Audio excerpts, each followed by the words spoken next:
सुबह से रवि ने अपनी सारी पैकिंग कर ली थी। एक एक करके वो अपनी सारी जरूरत की चीजें अपने बैग में रख रहा था। तभी उसकी माँ उससे पूछती है, अरे रवि, आज तो तुम बड़ी जल्दी उठ गए। मुझे तो तुम्हारी एक कॉलेज ट्रिप में कुछ गड़बड़ लग रही है। क्या गड़बड़? भला इसमें क्या गड़बड़ होगी माँ? हम सब कॉलेज के बच्चे एक साथ जा रहे हैं, वो भी टीचर के साथ। अब तो हमेशा ही मुझ पर शक करती रहती हो। क्योंकि तुम हमेशा सभी काम उल्टे करते हो रवि। देखो, मैं बताए दे रही हूँ, ध्यान से जाना और ध्यान से वापस आना। पहाड़ों पर जाना कोई खेल नहीं है। अरे हाँ मेरी माँ, बिल्कुल चिंता मत करो। चलो अब मैं जा रहा हूँ, ठीक है? रवि बैग लेकर घर से निकल जाता है। थोड़ी दूर चलने के बाद देखता है कि आगे वाली गली में ही उसके दोस्त मीनाक्षी और श्याम खड़े थे।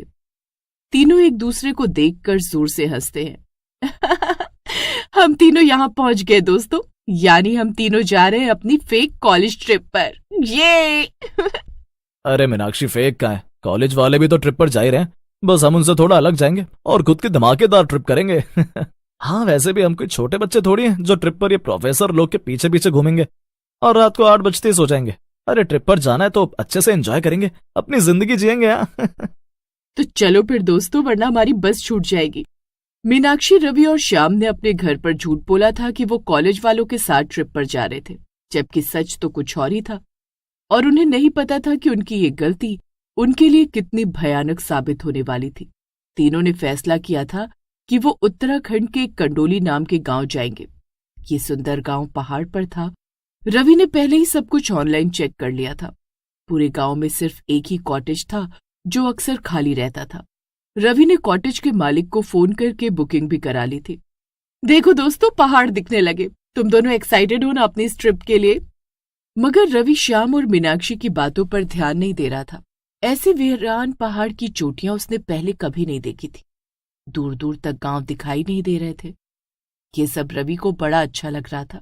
पूरे 6 घंटे के सफर के बाद रवि, श्याम और मीनाक्षी अपने स्टॉप पर पहुंच जाते हैं। बाहर शाम का अंधेरा आसमान में छाने लगा है और जैसे ही वो लोग बस से उतरते हैं, यहाँ तो घर नहीं दिखाई दे रहे हैं रवि, और ना ही कोई गांव वाला। बस ने हमें काफी पहले उतार दिया क्या? अरे नहीं श्यामू, हम सही उतरे हैं। गांव तक जाने के लिए ये जंगल वाले रास्ते से थोड़ा चलना पड़ेगा और फिर हमें हमारा कॉटेज दिख जाएगा। अच्छा, फिर तो जल्दी चलो, इससे पहले ज्यादा अंधेरा हो। यही सोचकर तीनों दोस्त उनके सामने जो पतला सा रास्ता जंगल से होकर गया था उस पर चलने लगते हैं। तीनों के लिए ये एक नया एक्सपीरियंस था और ये सब उन्हें बिल्कुल किसी एडवेंचर जैसा लग रहा था। लेकिन जब 1 घंटा लगातार चलने के बाद भी उन्हें गांव या अपना कॉटेज नजर नहीं आता तो उनका डर बढ़ने लगता है। रवि यार, 1 घंटे से चले जा रहे हैं, कहीं हम गलत रास्ते पर तो नहीं आ गए? कहीं इस जंगल में भटक तो नहीं गए? अरे भटक नहीं सकते श्यामू, लौटने का एक ही रास्ता है।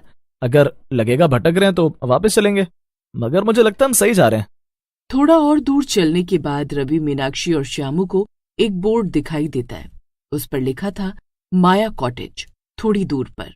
अरे तूने सही कहा था रवि, वो देख अपने कॉटेज का बोर्ड आखिरकार मिल ही गया। क्या क्या हमारे कॉटेज का यही नाम था?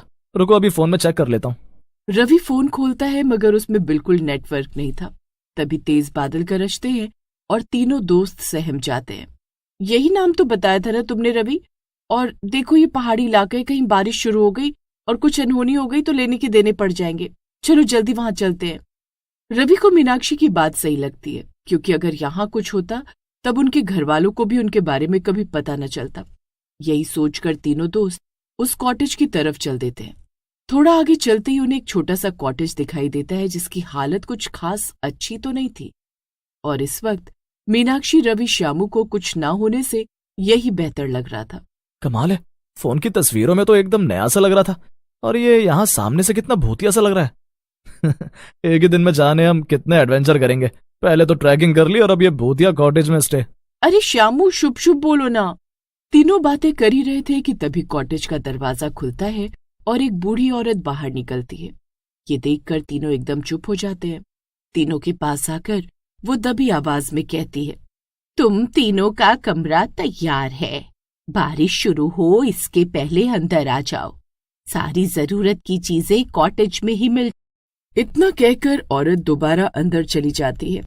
तीनों उस औरत के पीछे अंदर जाते हैं। कॉटेज की एंट्रेंस किसी पुराने घर जैसी थी। वहीं पीछे एक छोटा सा दरवाजा था।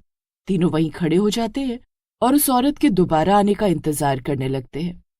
तभी अचानक से रिसेप्शन के पीछे जो दरवाजा था वो खुल जाता है और वही औरत वहां आ जाती है। उसके हाथ में एक ट्रे था। इसमें तुम्हारे कमरे की चाबियां हैं और नाश्ता। ओह वाह वाह आंटी, आपका शुक्रिया, हमें इसी की जरूरत थी। हॉल के आखिर में 3 कमरे हैं, तीनों आपस में जुड़े हुए हैं। अच्छा ठीक है आंटी, मैं जा रही हूँ, अपना ध्यान रखना। इतना कहकर औरत घूंघट को थोड़ा उठाती है और तीनों की तरफ मुस्कुराते हुए देखती है। उसकी मुस्कान बहुत अजीब थी, इतनी अजीब कि रवि को बेचैनी होने लगती है, मगर वो कुछ कहता इससे पहले औरत वापस उसी दरवाजे से जाने लगती है। क्या अभी यहाँ कॉटेज में और कोई नहीं है? और क्या पहले यहाँ कोई नहीं रुका? औरत बिना पीछे मुड़े कहती है, रुके थे, चले गए, अब तुम लोग जाओ। इतना कहकर वो औरत उस दरवाजे को खोलकर अंदर चली जाती है।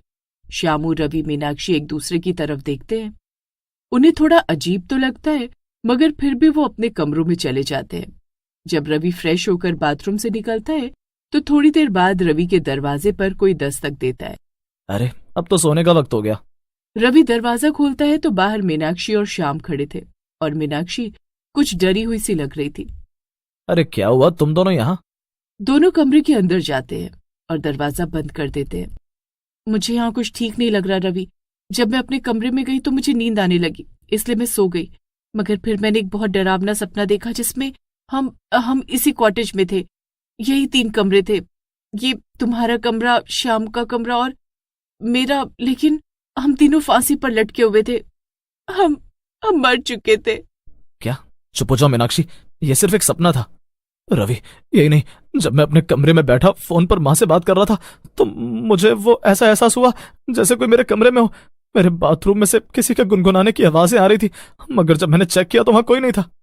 अच्छा, मगर दोस्तों मुझे लगता है ये सिर्फ तुम्हारा भ्रम है। रवि के इतना कहते कॉलेज की लाइट्स अपने आप जलने बुझने लगती हैं। बचाओ, देखो रवि, ये भ्रम नहीं, जरूर ये कॉटेज भूतिया है। लाइट्स अपने आप ऑफ ऑन हो रही थी कि तभी अचानक से वो पूरी तरह बंद हो जाती है और हर तरफ अंधेरा छा जाता है।